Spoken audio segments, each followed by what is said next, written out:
അസ്സലാമു അലൈക്കും വറഹ്മത്തുള്ളാഹി വബറകാതുഹു.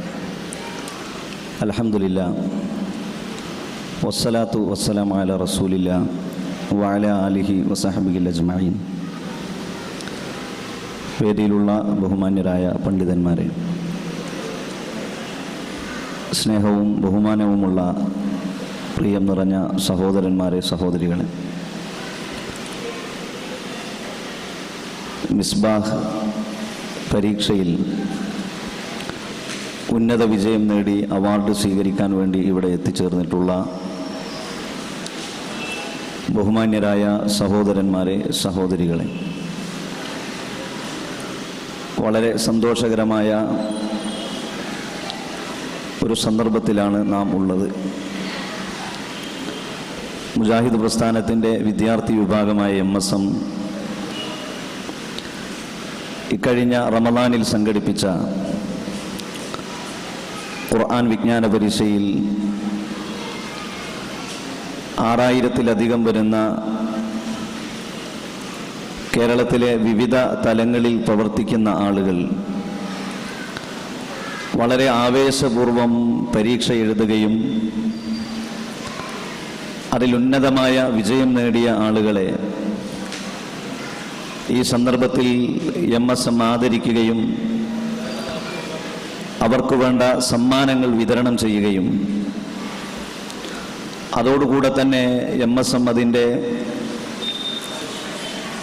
പഴയ കാലത്ത് വിവിധങ്ങളായ രൂപങ്ങളിൽ നാം നടത്തിയിട്ടുണ്ടെങ്കിലും പുതിയ ഒരു രൂപം എന്ന നിലക്ക് ക്യാമ്പസുകളിലേക്ക് ഇവിടെ സൂചിപ്പിച്ചതുപോലെ വിശുദ്ധ ഖുർആനിൻ്റെ പഠനം വ്യാപിപ്പിക്കുന്നതുമായ അതിൻ്റെ തുടക്കവും ഇൻഷാ അല്ലാഹ് ഇവിടെ വെച്ചുകൊണ്ട് നടക്കുകയാണ്. സൂറത്ത് നൂറിൻ്റെ തഫ്സീറുകൾ ക്യാമ്പസുകളിലേക്ക് വിതരണം ചെയ്തുകൊണ്ട് സമ്മാനത്തിനും അവാർഡിനും വേണ്ടിയല്ല നമ്മുടെ വിദ്യാർത്ഥികളും അതുപോലെ തന്നെ പൊതുജനങ്ങളും ഈ എക്സാം എഴുതുന്നുവെങ്കിലും 50,000 രൂപ ഫസ്റ്റ് പ്രൈസ് പ്രഖ്യാപിച്ചുകൊണ്ട് ഇൻഷാ അല്ലാഹ് ഈ വരുന്ന ആഗസ്റ്റ് അവസാന ദിനത്തിൽ MSMൻ്റെ ക്യാമ്പസ് മിസ്ബാഹ് ക്യാമ്പസിലും ആരംഭിക്കുന്ന വളരെ സന്തോഷകരമായ ഒരു സന്ദർഭത്തിലാണ് നാം ഉള്ളത്. ഇന്ന് ജനറൽ വിഭാഗത്തിൽ എക്സാം എഴുതി ഉന്നത വിജയം നേടിയ ആളുകൾക്ക് അവാർഡ് വിതരണം ചെയ്തുകൊണ്ട് സംസാരിക്കാൻ ബഹുമാന്യനായ കേരള നിയമസഭയുടെ സ്പീക്കർ ഇൻഷാ അല്ലാഹ് ഇവിടെ വളരെ പെട്ടെന്ന് എത്തിച്ചേരുമെന്നാണ് നമ്മെ അറിയിച്ചിട്ടുള്ളത്. വിശുദ്ധ ഇസ്ലാം വിവിധങ്ങളായ ചോദ്യങ്ങൾക്ക് മുന്നിൽ, വ്യത്യസ്ത തരത്തിലുള്ള വിമർശനങ്ങൾക്ക് മുന്നിൽ നിലകൊള്ളുന്ന ഒരു കാലത്ത് ഇവിടെ സൂചിപ്പിച്ചതുപോലെ വിശുദ്ധ ഖുർആനും പ്രവാചക ചര്യയും വിശ്വാസികളെന്ന നിലക്ക് വളരെ കൃത്യമായി ഒരു സമൂഹത്തെ ബോധവൽക്കരിക്കേണ്ട കൃത്യമായ ലക്ഷ്യം പ്രത്യേകിച്ച് ക്യാമ്പസുകളിൽ മുജാഹിദ് പ്രസ്ഥാനത്തിൻ്റെ വിദ്യാർത്ഥി വിഭാഗമായ MSMനുണ്ട് എന്ന കൃത്യമായ ബോധ്യത്തിൽ നിന്നാണ് ക്യാമ്പസുകളിലേക്കും ഖുർആൻ പഠനം MSM വ്യാപിപ്പിച്ചിട്ടുള്ളത്. ഇങ്ങനെ ഒരു സാഹചര്യത്തിൽ, കേരളത്തിൻ്റെ സമകാലിക ചുറ്റുപാടിൽ പ്രത്യേക സാഹചര്യത്തിൽ വിശുദ്ധ ഖുർആനിൻ്റെ പഠനവും അതിൻ്റെ ആശയങ്ങളും ക്യാമ്പസുകളിലേക്ക് കൈമാറുമ്പോൾ പുതിയ വിവാദത്തിന് അത് കാരണമായി തീരുമോ എന്ന ആശങ്ക ഒരുപക്ഷേ ഏതെങ്കിലുമൊക്കെ കോണിൽ ആർക്കെങ്കിലും ഉണ്ടായി എന്ന് വരും. എന്നാൽ വിശുദ്ധ ഖുർആനിനെ ഭയത്തോടുകൂടി, വലിയ ആശങ്കയോടുകൂടി, വിമർശനാധിഷ്ഠിതമായി പഠിക്കാൻ വേണ്ടി തയ്യാറായിട്ടുള്ള ആളുകൾ ഈ മതത്തെക്കുറിച്ച് വളരെ കൃത്യമായി പഠിക്കുകയും ഈ മതത്തിലേക്ക് കടന്നുവരികയും അതിലുപരിയായിക്കൊണ്ട് ഈ മതത്തെക്കുറിച്ചുള്ള തെറ്റിദ്ധാരണകൾ ഒരുപാട് ആളുകൾക്ക് നീങ്ങിപ്പോകുകയും ചെയ്തിട്ടുണ്ട് എന്ന് പല ആളുകളുടെയും ചരിത്രം വായിക്കുമ്പോൾ നമുക്ക് മനസ്സിലാകും. ഇസ്ലാമിനെ കുറിച്ചുള്ള ഒരുപാട് തെറ്റിദ്ധാരണകൾ, ആ തെറ്റിദ്ധാരണകൾ നീക്കിക്കൊടുക്കേണ്ടത് ഇസ്ലാമിന്റെ മൗലിക സ്രോതസ്സുകളായ വിശുദ്ധ ഖുർആനും പ്രവാചക ചര്യയും സമൂഹത്തിന് മുൻപിൽ സമർപ്പിച്ചുകൊണ്ടാണ്. പുതിയ കാലത്ത് നാം അനുദിനം മീഡിയകളിലൂടെ, വാർത്തകളിലൂടെ, ചാനലുകളിലൂടെ നമുക്ക് പോലും പരിചയമില്ലാത്ത ഒരുപാട് കാര്യങ്ങളാണ് ഈ മതത്തെക്കുറിച്ച് ആളുകൾ പറയുന്നത്. എന്നാൽ വിശുദ്ധ ഖുർആനിലോ പ്രവാചക ചര്യയിലോ യാതൊരു തെളിവുമില്ലാത്ത കുറെ കാര്യങ്ങളാണ് ഈ മതത്തിനെതിരെ ആളുകൾ ആരോപിക്കുന്നത്. ഒരു ബഹുമത സമൂഹത്തിൽ ഒരു മുസ്ലിം എങ്ങനെ ജീവിക്കണം, വിവിധ മതങ്ങളും ജാതികളും ഉപജാതികളുമുള്ള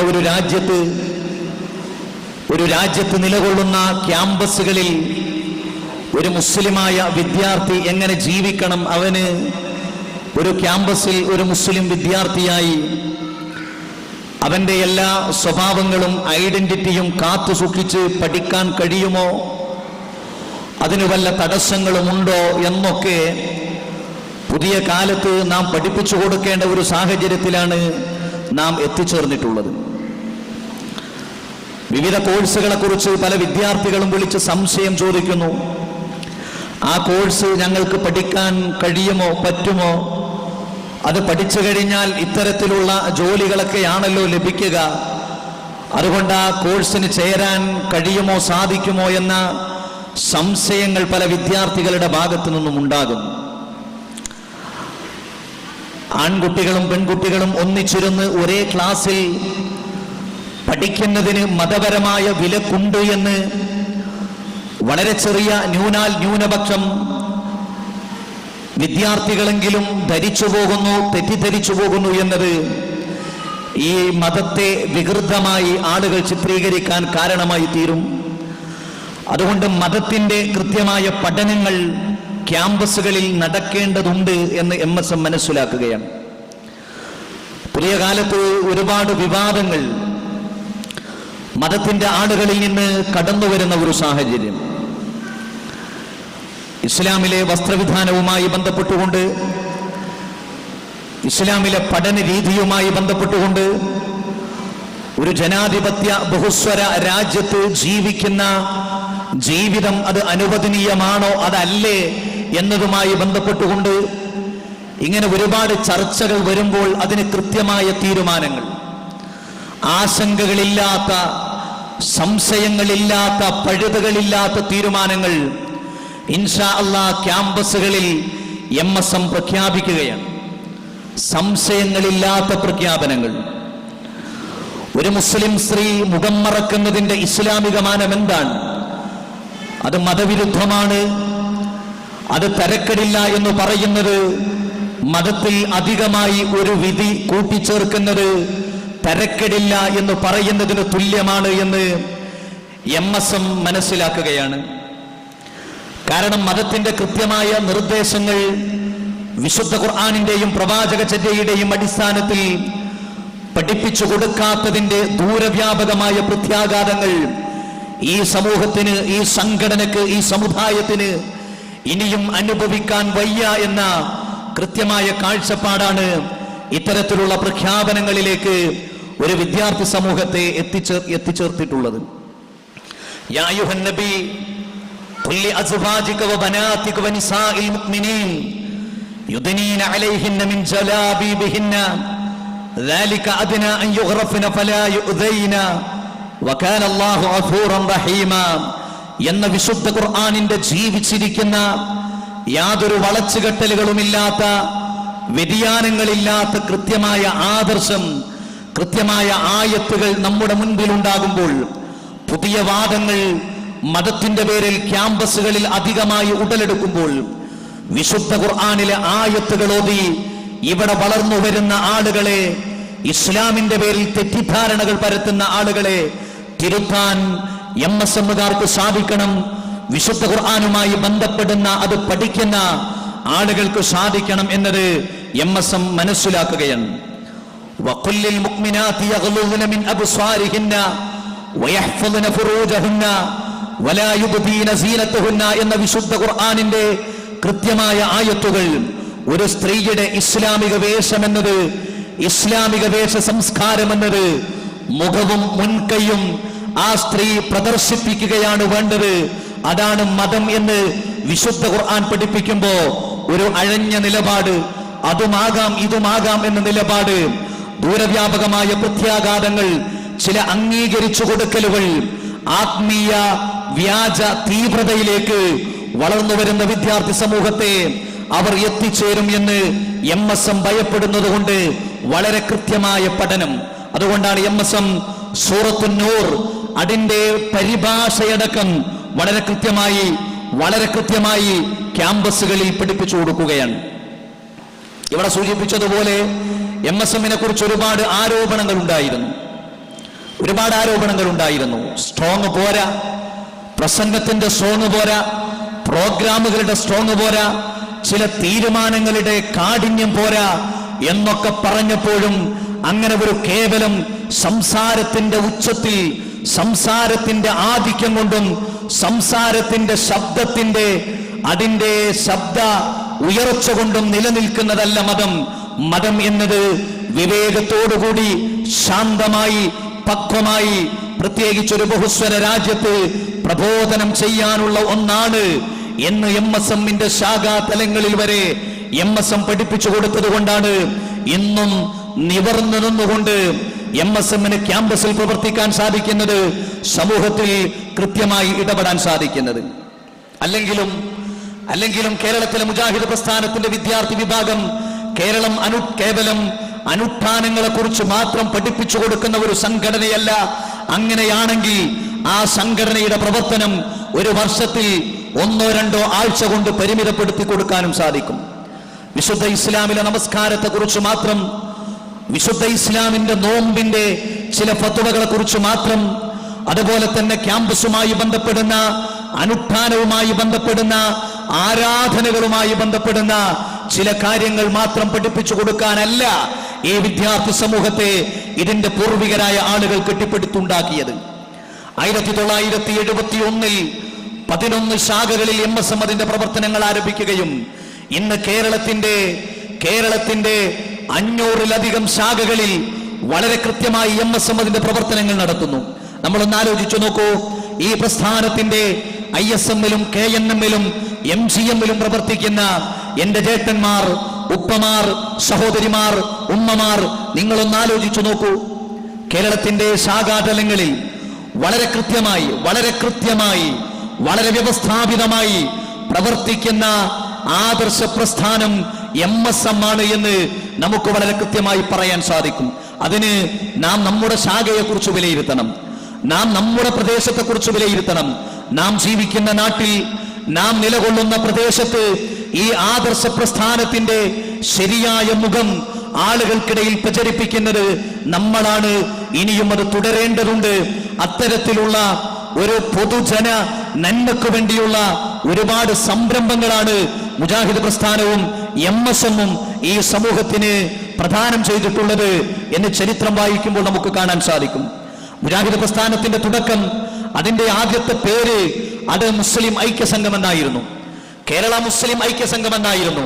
മുജാഹിദ് പ്രസ്ഥാനം എന്ന പേര്, കേരള നദ്വത്തുൽ മുജാഹിദീൻ എന്ന പേര്, കേരള ജംഇയ്യത്തുൽ ഉലമ എന്ന പേര് പോലും ഐക്യസംഘം എന്ന പേരിന് ശേഷം നാം സ്വീകരിച്ചിട്ടുള്ള ചില പേരുകളാണ്. സമൂഹത്തിൽ ചില വ്യക്തിപരമായ കാര്യങ്ങൾക്ക് വേണ്ടി, കുടുംബ വഴക്കുകൾക്ക് വേണ്ടി ആളുകൾ പിണങ്ങി നിന്നിരുന്ന ഒരു കാലത്ത് ഐക്യത്തിന്റെയും സ്നേഹത്തിന്റെയും സമാധാനത്തിന്റെയും സമഭാവനയുടെയും സന്ദേശം ഉയർത്തിക്കൊണ്ടാണ് മുജാഹിദ് പ്രസ്ഥാനം കേരളത്തിലേക്ക് കടന്നു വന്നത്. ആ മുജാഹിദ് പ്രസ്ഥാനം കേവലം ളുഹർ നമസ്കരിച്ചുകൊണ്ട് റോഡിന്റെ ഒരു സൈഡിലൂടെ ആരുടെയും മുഖത്ത് നോക്കാതെ, ആരോടും ചിരിക്കാതെ താഴേക്ക് നോക്കി വീട്ടിലേക്ക് വരികയും പിന്നെ അശർ ബാങ്ക് കൊടുക്കുമ്പോ അതുപോലെ പള്ളിയിലേക്ക് പോയി നമസ്കാരം കഴിഞ്ഞ് വീണ്ടും ആരോടും മിണ്ടാതെ തിരിച്ചു വരികയും അങ്ങനെ 5 നേരം പള്ളിയുമായി ബന്ധപ്പെടുന്ന ഒരു മുസ്ലിമാകുന്ന ഒരു വ്യക്തിയെ മുജാഹിദ് പ്രസ്ഥാനം ആഗ്രഹിക്കുന്നില്ല. അത് ഈ പ്രസ്ഥാനത്തിന്റെ നയവുമല്ല. ഇനി MSMന്റെ ചരിത്രം ആലോചിച്ചു നോക്കൂ.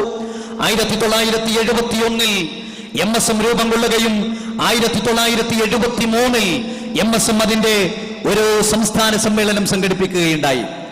തിരൂരങ്ങാടിയിൽ വെച്ചിട്ടായിരുന്നു ആ സമ്മേളനം. 3 ദിവസത്തോളം നീണ്ടുനിന്ന ആ സമ്മേളനത്തിൽ MSMന്റെ തുടക്കത്തിൽ അതിന്റെ ലക്ഷ്യമെന്തായിരുന്നോ, അത് മുന്നോട്ട് വച്ചിരുന്ന വിശാലമായ കാഴ്ചപ്പാട് എന്തായിരുന്നോ എന്നത് അതിന്റെ പ്രഥമ സംസ്ഥാന സമ്മേളനവുമായി നമുക്ക് വിലയിരുത്താൻ സാധിക്കും. ആ സംസ്ഥാന സമ്മേളനം 3 ദിവസങ്ങളിലായി തിരൂരങ്ങാടിയിൽ വെച്ച് നടക്കുകയും അതിന്റെ പ്രമേയമായി MSM എന്ന് അത് അവതരിപ്പിച്ചത് സ്ത്രീധനത്തിനെതിരെയായിരുന്നു. ഒരുപക്ഷെ നമുക്ക് തോന്നിയേക്കാം, ഒരു യുവാക്കൾ അതല്ലെങ്കിൽ ഒന്നുകൂടി മുതിർന്ന ആളുകളല്ലേ അത്തരത്തിലുള്ള പ്രമേയം സമൂഹത്തിൽ മുന്നോട്ട് വെക്കേണ്ടത് എന്നൊരു പക്ഷേ ഇപ്പോൾ നമ്മൾ ആലോചിച്ചേക്കാം. ഒരു വിദ്യാർത്ഥി സംഘടന അതിന്റെ രൂപീകരണത്തിന് ശേഷം 1-2 വർഷങ്ങൾക്ക് ശേഷം പൊതുസമൂഹത്തിന് കൈമാറിയത് പൊതുസമൂഹം അനുഭവിക്കുന്ന, നാടനുഭവിക്കുന്ന, രാജ്യം അനുഭവിക്കുന്ന ഏറ്റവും വലിയ വിപത്തായ സ്ത്രീധനത്തിനെതിരെ പ്രമേയം പാസാക്കുകയും പിന്നീട് കേരള ഗവൺമെന്റുകൾ ആ വിഷയം ഒരു പരിധിവരെ ഏറ്റെടുക്കുകയും ചെയ്തു എന്ന് ചരിത്രം വായിക്കുമ്പോൾ നമുക്ക് മനസ്സിലാക്കാൻ സാധിക്കും. MSMന്റെ കേരള സ്റ്റുഡൻസ് കോൺഗ്രസ് അത് എറണാകുളത്ത് വെച്ച് നടക്കുമ്പോൾ കേരളത്തിലെ അന്നത്തെയും എന്നത്തെയും സജീവ ചർച്ചയായിരുന്ന മദ്യനിരോധനവുമായി ബന്ധപ്പെട്ട ചർച്ച. അന്നത്തെ കമ്മിറ്റി, അന്നത്തെ എക്സൈസ് വകുപ്പ് മന്ത്രിയായിരുന്ന കെ ബാബു, അദ്ദേഹത്തെ സ്റ്റേജിലിരുത്തിക്കൊണ്ട് അന്നത്തെ ജനറൽ സെക്രട്ടറി വളരെ കൃത്യമായി ഒരു 15-20 മിനിറ്റോളം ലഹരിയുമായി ബന്ധപ്പെടുന്ന മദ്യം മനുഷ്യ സമൂഹത്തിനുണ്ടാക്കുന്ന വിപത്തുകളെ കുറിച്ച് വളരെ കൃത്യമായി സംസാരിച്ചു. എത്രത്തോളം എന്ന് സഹോദരന്മാരെ നിങ്ങൾക്കറിയുമോ? അന്നത്തെ ജനറൽ സെക്രട്ടറി ജാസിർ രണ്ടത്താണിയായിരുന്നു. അദ്ദേഹം സംസാരിച്ചു. മന്ത്രി കടന്നു വന്നു. അദ്ദേഹം വളരെ വയലന്റായി ആ സംസാരത്തിൽ അദ്ദേഹം അന്ന് സൂചിപ്പിച്ചത് ഞാനിപ്പോഴും ഓർക്കുകയാണ്. അദ്ദേഹം പറഞ്ഞു, നിങ്ങളും കുറെ രണ്ടത്താണിക്കാരുണ്ടല്ലോ, നിങ്ങൾക്കും അത് നിരോധിച്ചുകൂടെ എന്ന് അദ്ദേഹം ചോദിച്ചു. ഞാൻ വെറുതെ പറയുന്നതല്ല, MSM മുന്നോട്ട് വെച്ച ചില പ്രഖ്യാപനങ്ങളാണ്. അദ്ദേഹത്തിന് പറയേണ്ടി വന്നു. അദ്ദേഹം പറഞ്ഞു, മദ്യനിരോധനവുമായി ബന്ധപ്പെട്ട അവകാശം തദ്ദേശ സ്വയംഭരണ സ്ഥാപനങ്ങൾക്ക് അതിന്റെ അവകാശം നൽകുകയാണ് എന്ന് അദ്ദേഹം പറയുകയും MSMന്റെ വളരെ കൃത്യമായ ഈ സംഘടനയുടെ ആദർശമുഖം പത്രമാധ്യമങ്ങളിലൂടെ പ്രചരിപ്പിക്കാൻ പലപ്പോഴും വൈമനസ്യം കാണിക്കുന്ന പത്രപ്രവർത്തകർ അടുത്ത ദിവസം വലിയ ന്യൂസാക്കിക്കൊണ്ട് എല്ലാ പത്രങ്ങളിലും അത് രേഖപ്പെടുത്തി വെച്ചു.